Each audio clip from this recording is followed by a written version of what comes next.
Sorry, but this section is for invited VIPs only. The words rang out like a verdict.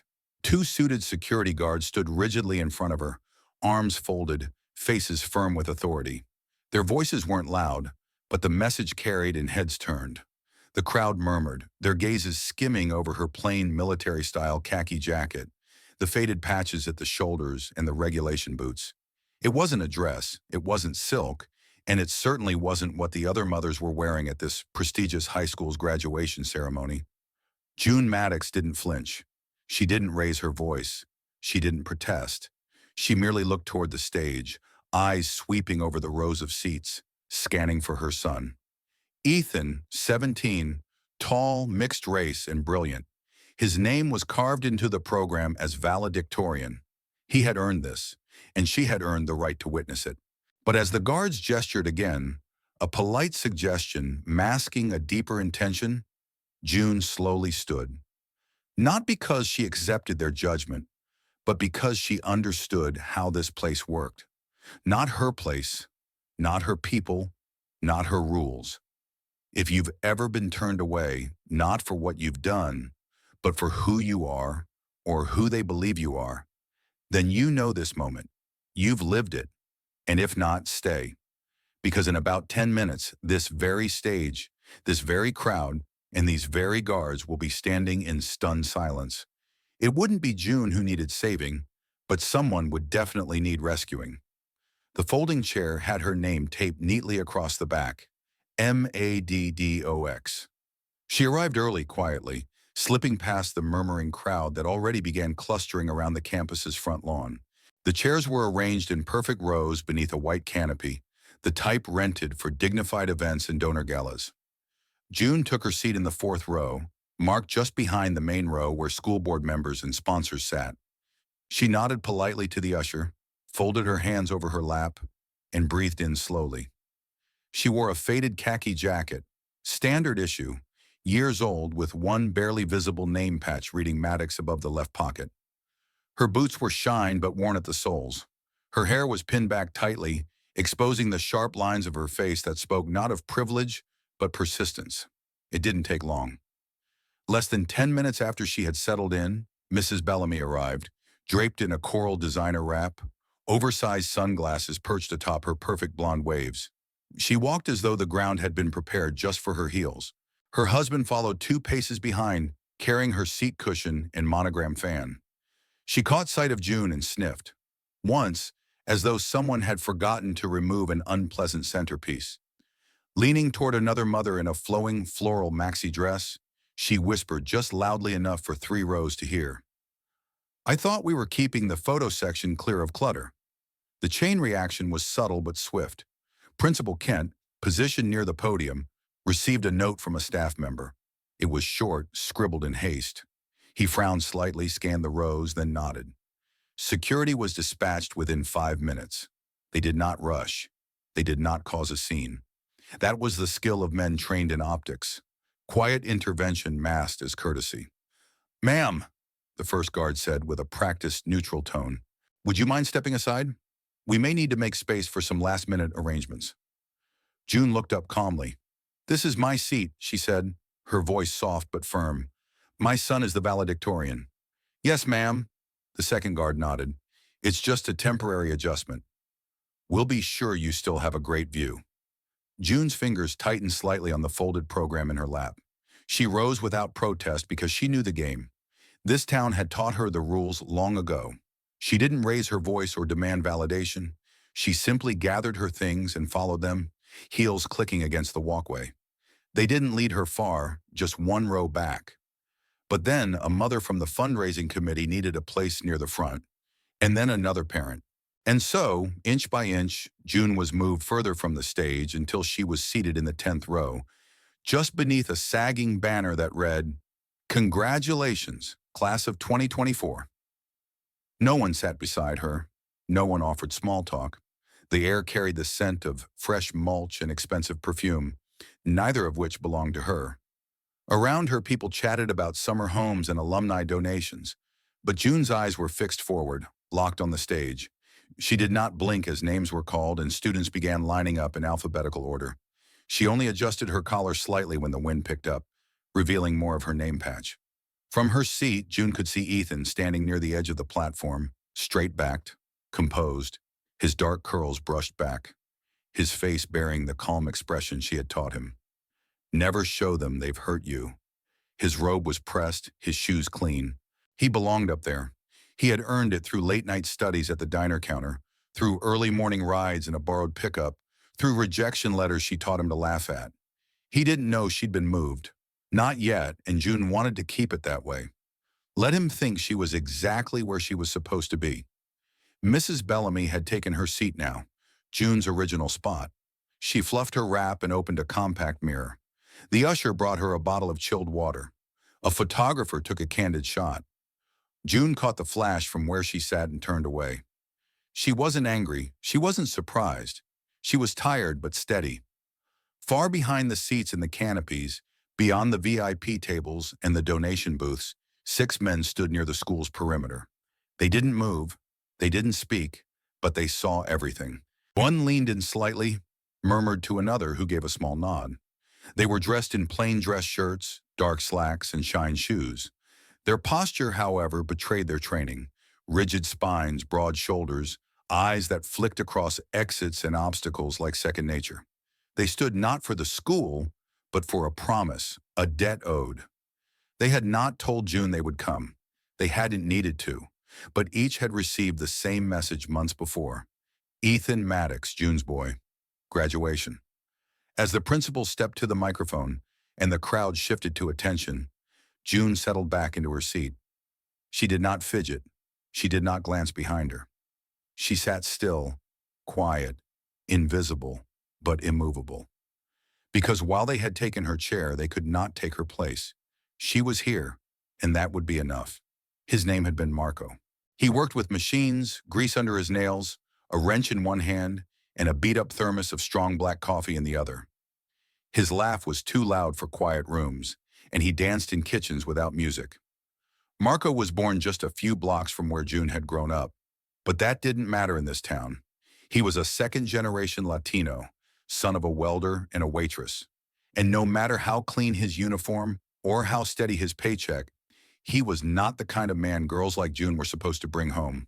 June had been 21, still figuring out whether to finish her associate's degree or move out of her parents' house.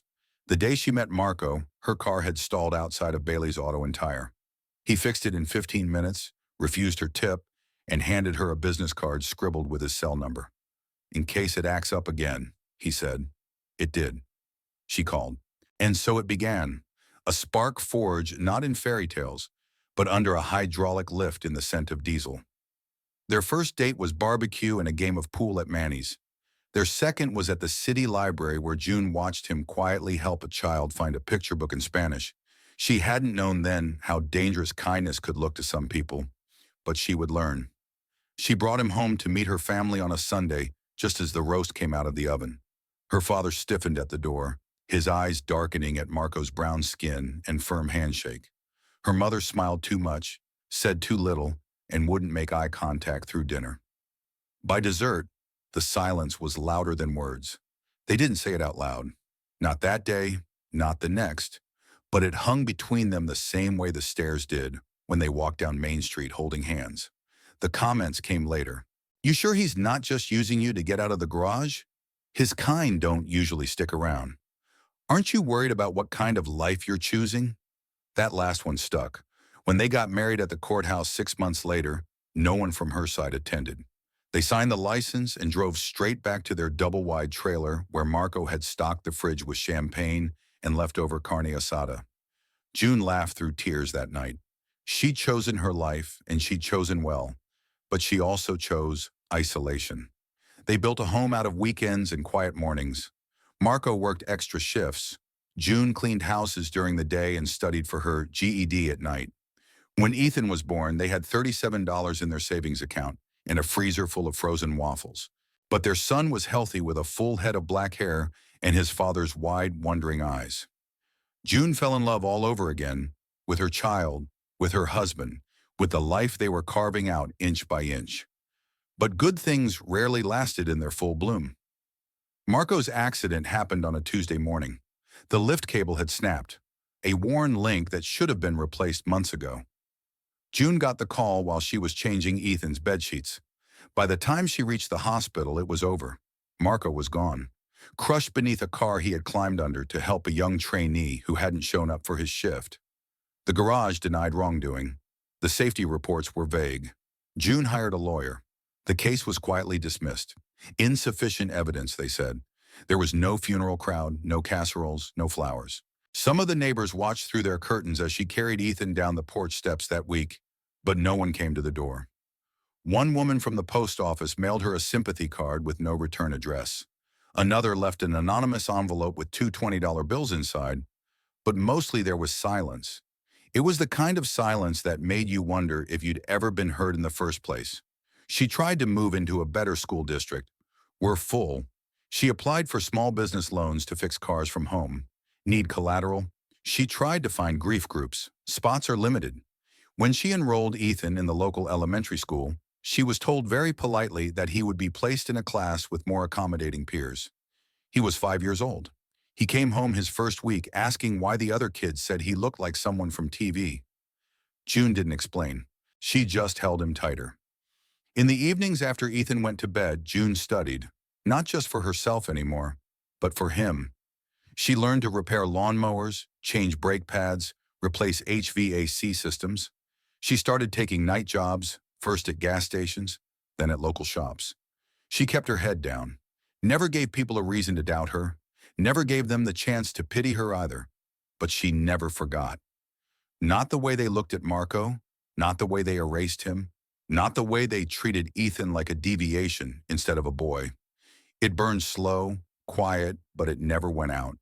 And in that slow burn, she forged something steel strong because the town had taken Marco, had tried to take her son's seat at the table before he even sat down. But June wasn't just here to witness Ethan's graduation. She was here to prove that nothing, no whisper, no stare, no reassigned seat could stop what she had built.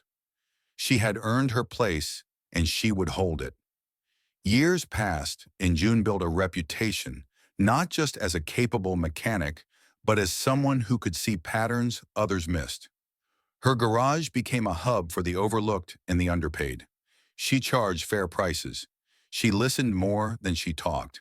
And when a man from the local VA clinic rolled in with a blown radiator and a flyer for a civil defense training program on his dashboard, he left with a fixed car and her name added to the next recruitment list. The program was funded quietly, run through a collaboration between state emergency response services and military veterans. It was meant to prepare civilians to assist in national crises, floods, riots, blackouts, urban chaos. June applied, assuming they wouldn't take her. She wasn't a veteran, she wasn't connected, but she had something more dangerous than credentials. She had clarity. They called her 2 weeks later. She arrived at the training compound just outside Fort Logan, wearing her work boots and a patched jacket. Most of the other recruits were former firefighters, paramedics, or military retirees. She stuck out immediately, short, female, pale, and quiet. But she carried herself like a weight she couldn't drop, and she never complained. On the third day of orientation, they introduced the embedded SEAL trainees. 6 men, all under 30, assigned to the compound for a 2-month urban recon rotation. The idea was cross-training. Military meets civilian logic. Most civilians were starstruck, not June. She nodded once and returned to her map table. They noticed her during the second week. During a simulation of an urban hostage rescue scenario, June rerouted 2 units through a side alley that wasn't even on the compound's original grid. Old building schematics, she said simply when asked how she knew. Most cities don't update them fast enough. The SEAL commanding officer raised an eyebrow. One of the recruits muttered, "Who is this chick?" He found out 30 minutes later when she spotted an ambush in the northwest quadrant before the drone feed even caught it. By the end of the 3rd week, they had a nickname for her. Guide. Not as a joke, as a title. She taught them how to read wind shifts by leaves on the sidewalk, how to predict choke points and alley layouts, how to spot weaknesses in 2 perfect plans. They taught her, too, in their own way, how to see movement patterns, how to clear a stairwell without getting killed. But she never pretended to be one of them. She didn't need to. Then came the heat stroke incident.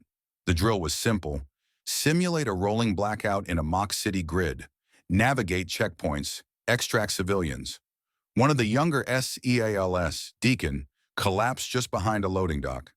No one saw him fall except June. She ran back alone, dragged him across the asphalt, tore off his vest, and began pouring water from her own canteen across his face and neck while shouting for medical. The instructors clocked her time. She had reached him 23 seconds before the nearest assigned medic. After that, the way they stood around her changed. No more side comments. No more half glances. They took notes when she spoke. One of them, a wiry sniper named Hartley, started showing her old satellite recon maps during lunch. "What would you do here?" he asked over and over. She told him. Every time he nodded. Every time he learned something. The last day of the program came too fast. No ceremony, no plaques, just a handshake and a certificate in a brown envelope. But that night, as she packed her truck, the 6 men approached her silently. Each handed her a patch, dark green canvas marked with a number, 6. Below it, one word embroidered in dull thread, guide. They didn't say goodbye. They just nodded and walked away. The next week, they were deployed. June never talked about it. Not to Ethan, not to anyone. It wasn't a story to brag about. It was a moment that had happened and passed. But she kept that patch folded inside her glove box for years.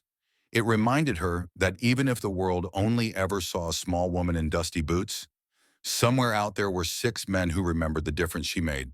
And on the morning of Ethan's graduation, when she pulled that jacket off its hanger, she paused for a moment, opened the glove box, took the patch, and sewed it quietly, carefully onto the inside lining, just over her heart. June had made it through the gates. She had her pass, and she had arrived early, wearing her old uniform jacket, the same one that had seen more dust in disaster zones than the polished boots lining the stage. She found her seat in the 4th row, her name neatly printed on a placard, June Maddox, parent of valedictorian. She sat with both feet planted squarely, her hands folded over the program in her lap, and her back straight despite the heat beginning to settle into the open-air venue. Her eyes scanned the stage once, memorizing the path her son would walk, and then settled in. The first 30 minutes passed quietly.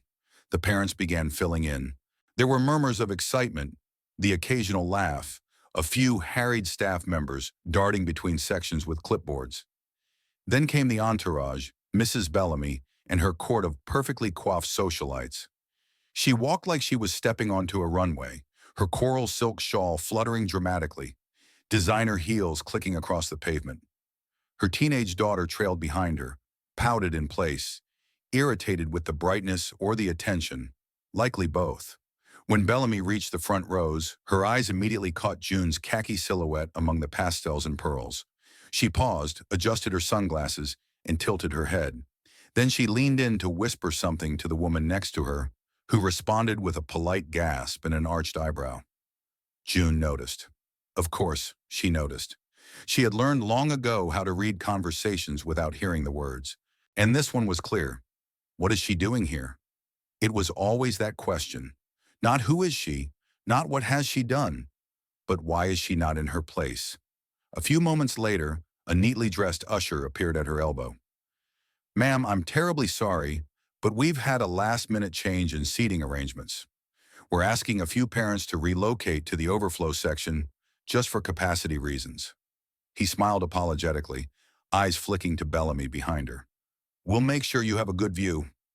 June stared at him for a moment. Her hands didn't move. Her jaw stayed relaxed. "This seat has my name on it," she said simply. "I understand," the usher said, his voice still courteous but firmer. "We've been advised by administration." There it was, the unspoken hand of the principal, the hierarchy of appearance cloaked in logistics. June stood. She didn't argue, didn't raise her voice. She simply gathered her things, just a folded program in her pride, and moved. They led her back 1 row, then 2. Another parent arrived with an embellished lanyard and a glossy invitation. June was moved again. It kept happening quietly, efficiently, until she found herself in the 10th row, just under the canopy's edge, with sunlight bleeding onto her knees, and the breeze stirring loose dirt along the floor. From her new seat, she could still see the stage, still see the podium where her son would speak. But the gap between them had grown, not in feet, but in principle. Behind her, conversations flowed, vacation plans, college gossip. A woman with a sharp laugh discussed her upcoming real estate deal.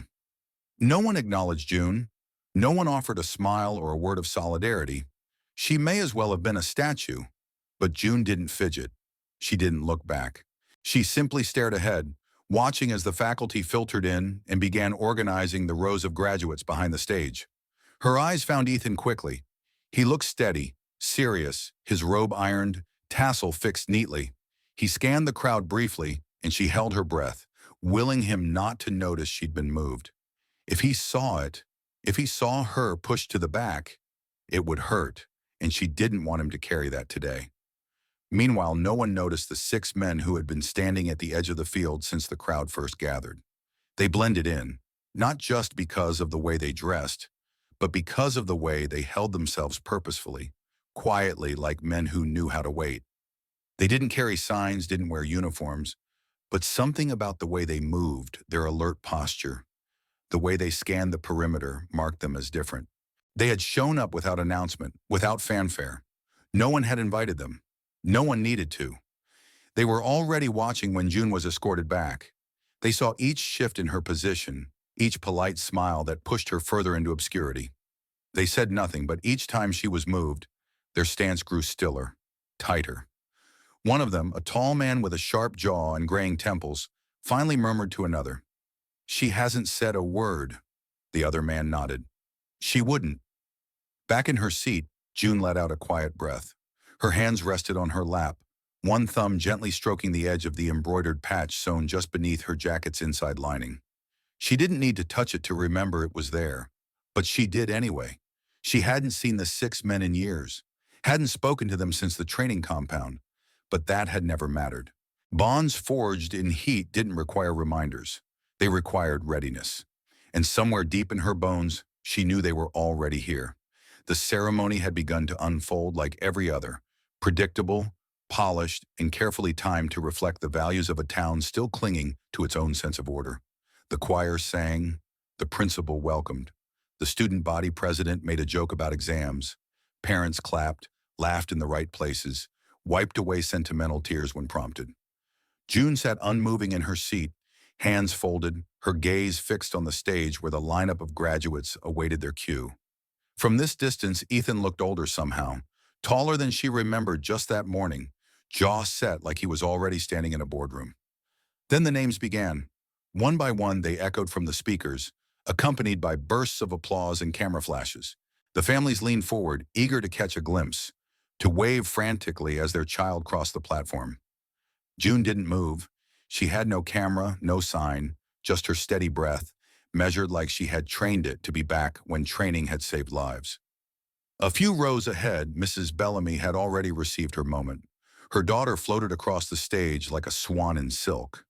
There was applause, a kiss blown to the crowd, and the family snapped picture after picture, as if trying to trap pride inside a frame. Bellamy glanced back once, smug and satisfied. Her gaze didn't linger long on June. It never did. The crowd murmured and shifted as the ceremony reached its peak. Then came a pause, a slight glitch in the rhythm. Not enough to alarm, but enough to make heads tilt. Somewhere near the edge of the open-air assembly, the sound of shoes on gravel could be heard. Measured steps, rhythmic, intentional. From the west edge of the venue, a single figure emerged. Tall, lean, dressed in a dark suit and tie, he walked with a purpose that seemed incongruous to the ceremony, eyes forward, unflinching. Behind him, another, then another, until 6 men were moving in lockstep down the central aisle, not rushed, not loud, but undeniably present. The aisle parted around them like water. June noticed first. Her heart did not leap. It settled, a deep exhale that seemed to rise from years buried beneath effort and silence. The crowd turned. People shifted, unsure whether to stare or pretend not to. The principal leaned over to a coordinator, confusion etched into his features. "Do you know them?" he whispered. She shook her head. No one did. The 6 men reached the base of the stage and stopped. They didn't look at the principal. They didn't seek approval. One stepped forward, reaching into his inner jacket pocket and pulling out a small embroidered cloth. He handed it to the nearest usher, a patch identical to the one sewn into June's jacket. Green canvas, unit insignia, the number 6, one word, guide. Then the man turned to face the audience, his voice clear and steady. We came to honor the woman who taught us to think when fear said run, who didn't wear rank but earned command, who saved one of us in heat stroke and saved all of us in silence. He gestured to the 10th row where June sat motionless, her eyes glistening. That woman right there. A hush fell. No one moved, not even the graduates. The man continued, his tone never rising. We call her guide today. You call her mother of the valedictorian. Either way, no one in this place deserves a front row more than her. The words didn't echo. They settled, heavy and unmoving. Ethan stood behind the podium, frozen, but only for a moment. Then he stepped down just 2 small steps and began walking toward the men. When he reached them, he extended his hand and they saluted, all 6, crisp and unified. The audience remained silent. Even Bellamy, still half-turned in her seat, seemed unsure whether to stand or disappear. The silence wasn't awkward. It was reverent. Then someone, maybe a student, maybe a teacher, stood up and began clapping. The sound broke the stillness like a match across stone. One clap, then a few more, then a wave. Within seconds, the crowd erupted. Applause rolled across the lawn like thunder. People stood, not because they were told to, but because something inside them demanded they rise. June stayed seated, her eyes locked on Ethan. Her hand touched her jacket. Her back straightened, not in pride, but in completion. What needed to be said had been said, and this time she didn't have to say it. The principal tried to regain control of the microphone. His voice, normally poised and well-rehearsed, cracked slightly as he stumbled through the remaining announcements. His hands trembled just enough to betray him. He read off names with robotic inflection. His gaze never drifted toward the back row again. Mrs. Bellamy didn't speak for the rest of the ceremony. Her daughter crossed her arms, embarrassed by the shift in tone and attention. The spotlight had changed course, and for once, it wasn't something she could buy back. The SEALs didn't move. They remained in their quiet formation until the final name was read, until the final cap flew into the air. Then, and only then, did they slowly turn and make their way to the side, disappearing behind the shade of a nearby oak tree. No press, no statement, no need. They hadn't come for the crowd.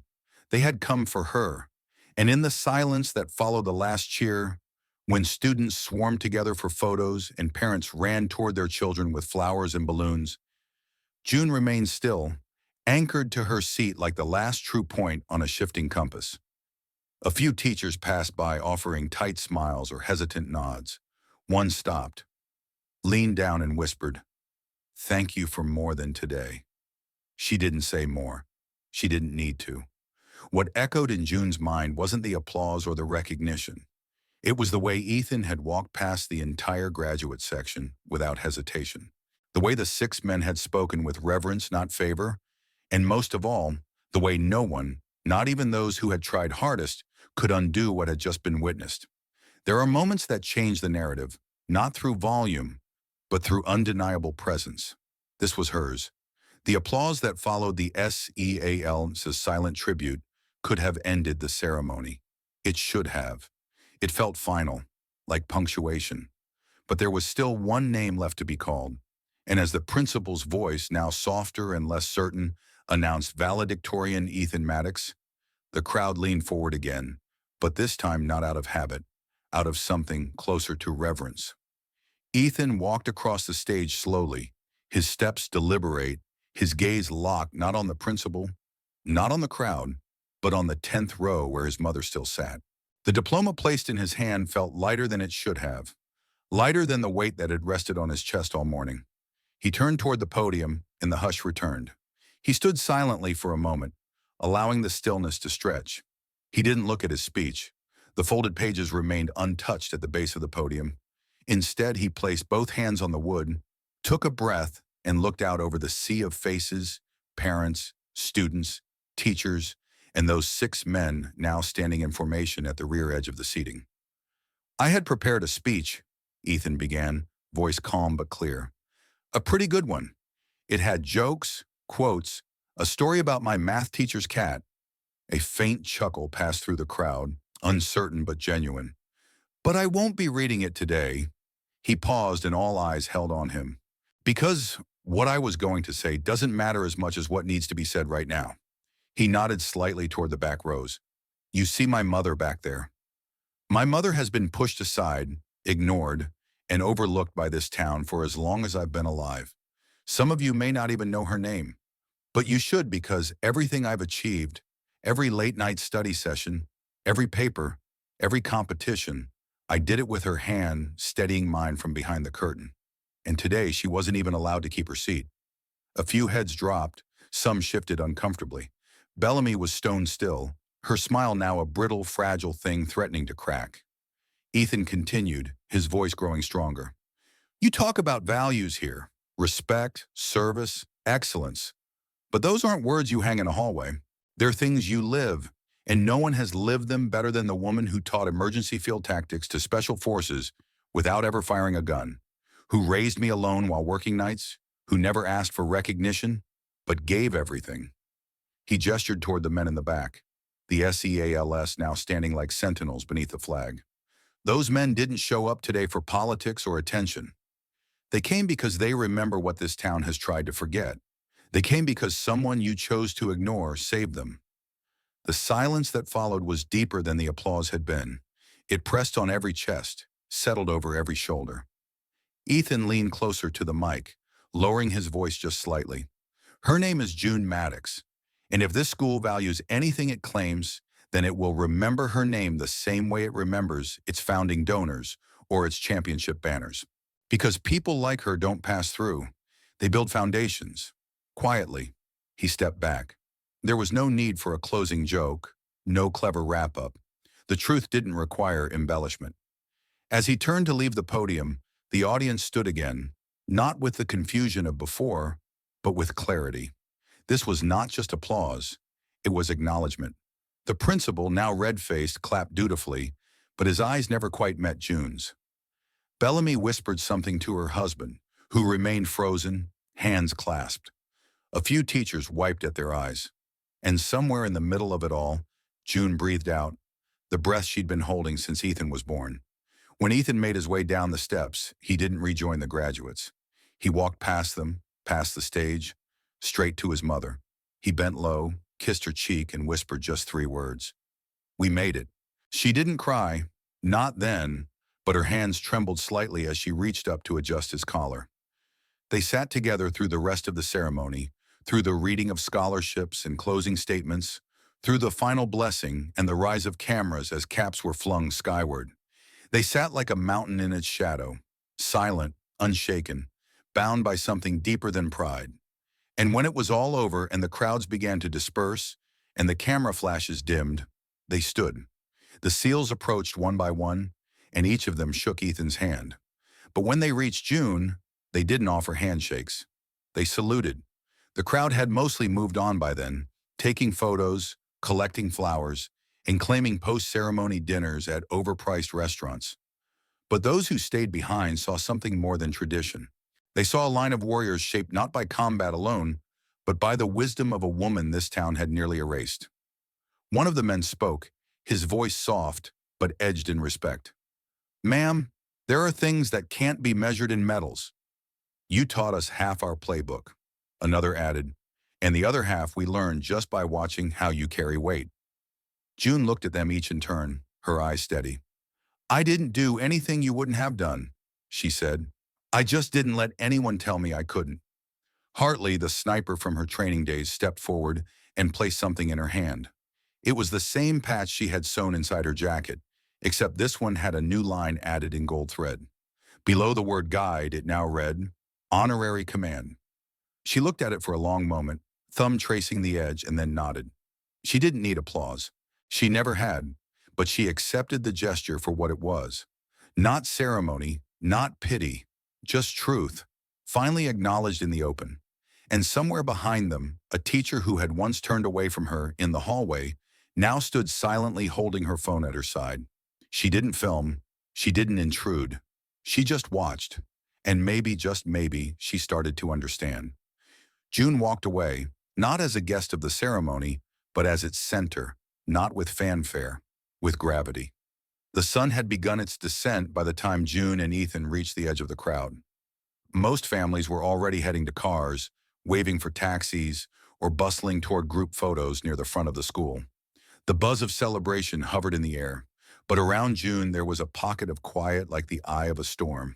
A few strangers lingered nearby, not to gawk, not to intrude, but as if unsure whether they had just witnessed something sacred. One elderly man, an army vet, judging by the pins on his cap, approached with tears in his eyes and simply said, "Ma'am, you've done this country proud." He didn't stay long enough for her to respond. Ethan stood beside her, unsure what to say. The weight of the moment hadn't fully landed yet, but something had shifted. The applause had ended. The ceremony was over, but something larger had cracked open and didn't want to close. They walked together toward the parking lot in silence, and for the first time in years, June let herself relax her shoulders. "Do you think they'll remember today?" Ethan asked as they reached her truck. June opened the passenger door for him, glanced back toward the field and said, "They'll try not to, but it's too late. It happened. They didn't go to a celebratory dinner. No reservations had been made. Instead, they picked up burgers from the only diner still open late, drove home with the windows cracked just enough to let the night breeze in, and ate in the driveway under the faint hum of porch light." Ethan laid his diploma across the dashboard like it was too delicate to fold away. June didn't say much. She didn't need to. Her silence was full. Later that week, a photo from the graduation surfaced in the local paper. It showed Ethan at the podium with June seated clearly in the background, flanked by the SEALs. The caption didn't name her, but the article did. And for the first time in print, someone called her the woman in the jacket.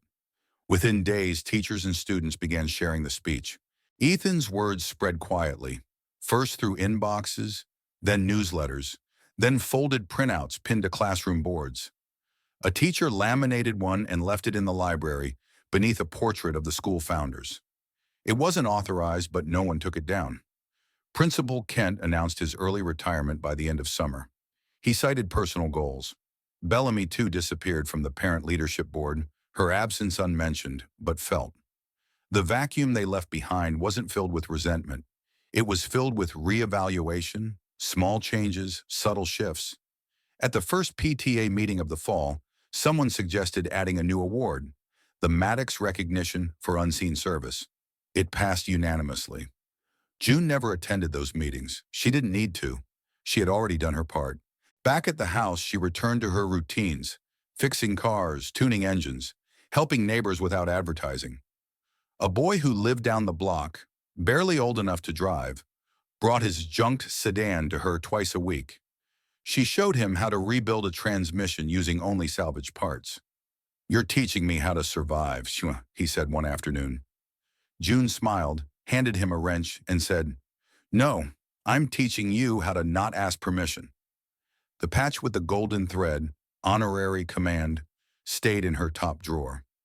She never wore it, not because it didn't matter, but because it didn't need to be seen to be real.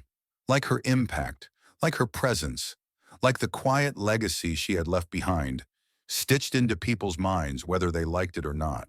Ethan started a blog, just small reflections at first about school, service, small-town myths, and what it means to grow up watching someone invisible shape entire lives. The blog picked up traction. Readers from other states began leaving comments. One woman wrote, "My mother raised me the same way. This story reminded me she wasn't weak, just quiet." Another said, "I was that kid in the back row." Thank you for showing what it means to rise with grace.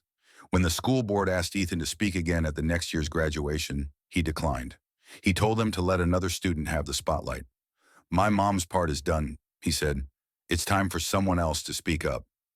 And yet the seat remained. In the front row of every ceremony afterward, a single chair was left open. No plaque, no dedication, just a chair, padded, plain, facing the stage. Some years no one mentioned it. Some years a student asked. When they did, a teacher would smile and say, It's for someone who never needed an invitation to belong. At the end of that first summer, June and Ethan stood outside their small garage while the sun dipped behind the tree line. The world had returned to its rhythm, but they hadn't. They'd been changed, not by applause, but by the truth being seen, even just once. Ethan turned to her and asked, "Do you think people really change?" June didn't answer right away. She rubbed the oil from her fingers with an old towel, looked out toward the quiet road and said, "Some don't, but the ones who matter, yeah, they do." And as the crickets began to sing, and the porch light buzzed back to life, and the wind stirred the jacket hanging by the door, the world around her whispered something she had never expected to hear. Thanks for riding the emotional roller coaster with HOA Unleashed. Buckle up. The next one's even twistier.